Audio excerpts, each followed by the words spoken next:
Hey guys, Maxon here. Welcome back to a new video. Today I'll show you my favorite 11 FL Studio tips and tricks that I always use.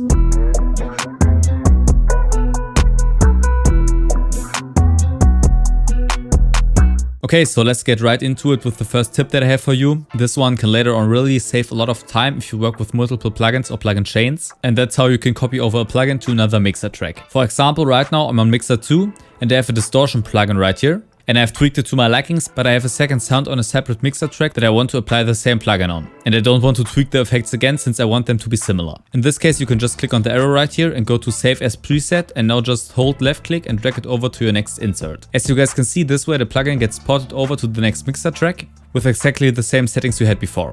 Okay, let's get right into tip number 2. If you have multiple mixer tracks and you want to delete them, there's no need to delete anything separately and you can just clear all of them at once. For example, right now I have a distortion plugin on mixer 3 and mixer 2, and if I want to clear both of them at the same time, I can just hold Ctrl and go over both of them, and I can just right click and go to reset selected tracks to default. As you guys can see, you also get the warning which says that you delete all the selected mixer tracks and the plugins will also be deleted. So once again, make sure you only have selected the mixer tracks that you actually want to clear. And as you guys can see, both mixer tracks don't have anything on them and are just default. Okay, so let's say I have a sample on track 1 right here.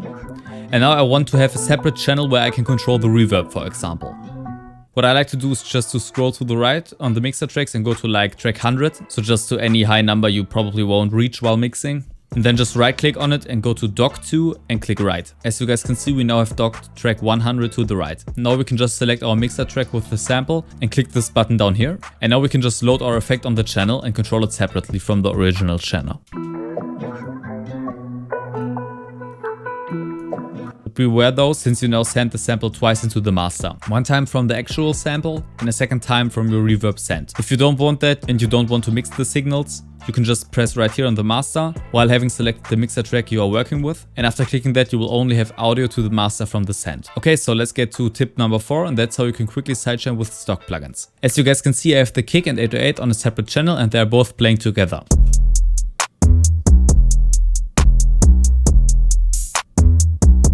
If you now want to sidechain your kick to the 808, you can just select the kick, go to the bottom right here and click sidechain to this track. Now you can go to your 808 track and add a fruity limiter. Once you are on the limiter, you can just click the comp button down here and under sidechain right click and select kick. Now you can just drive it around with the threshold and knee, and that should work out for sidechaining. As you guys can see, the bright part is the 808 and the purple part is the kick. So the more of the purple part we have, the more you can hear the kick.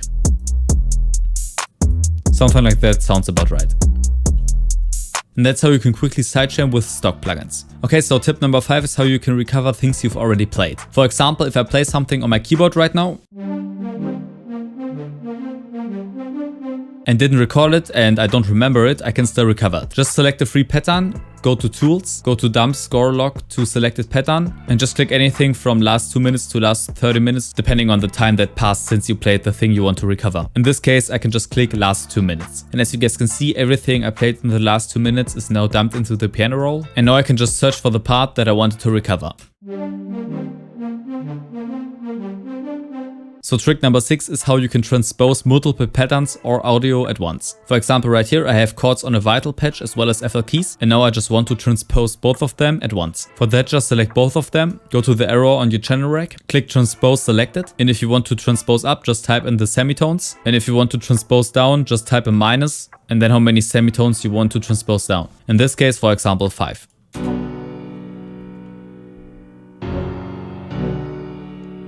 Okay, so let's get right to trick number 7, and that's how you can save MIDI files. So let's say, for example, I really like this chord progression and I want to save it for later. In that case, you can just go to the arrow on your piano roll, select File and click Export as MIDI file. Now you can just save the MIDI file to a separate folder and just open it up again by dragging it into the piano roll. Okay, so tip number 8 is how you can quickly move around plugins in your plugin chain. For example, right now I have the reverb right before the compression. Since the plugin chain works from top to bottom, it's important that you organize your plugins in the right direction. For example, right now I have a compression plugin that compresses the reverb. And if I don't want that, I can just just hover over the reverb, and by scrolling up or down, I can now change the position of the plugin. For example, if I want it below the compression, I can just scroll down and now it's in the right order. Okay, so number 9 is how you can automate any knob in FL Studio. So right now I'm in Vital and I got this patch open. And if I now, for example, want to automate this cutoff slider right here, I can't just create an automation click by right clicking and selecting it. In that case, what you can do is just to touch the knob or slider, then go to Tools, Last Tweaked, and click on Create Automation Clip. This way you can automate any knob or slider from any plugin. Okay, so tip number 10 is how you can assign multiple sounds to a mixer track at once. For that, just select all the sounds you want to assign, go to the arrow right here, and click Assign Selected to 3 mixer tracks. Now when you go into your mixer, you can see that every sound is assigned to a separate mixer track.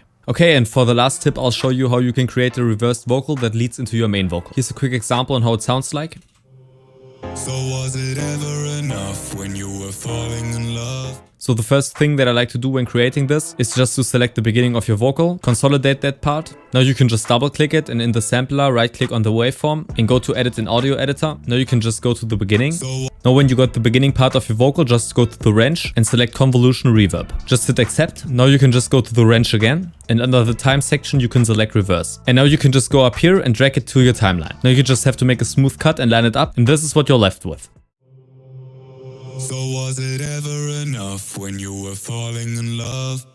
Okay, and with that we are pretty much done with the video. If you guys liked the video or have any questions, just let me know in the comment section. And if you're interested in more music content, check out my Instagram. See you guys next week. Bye!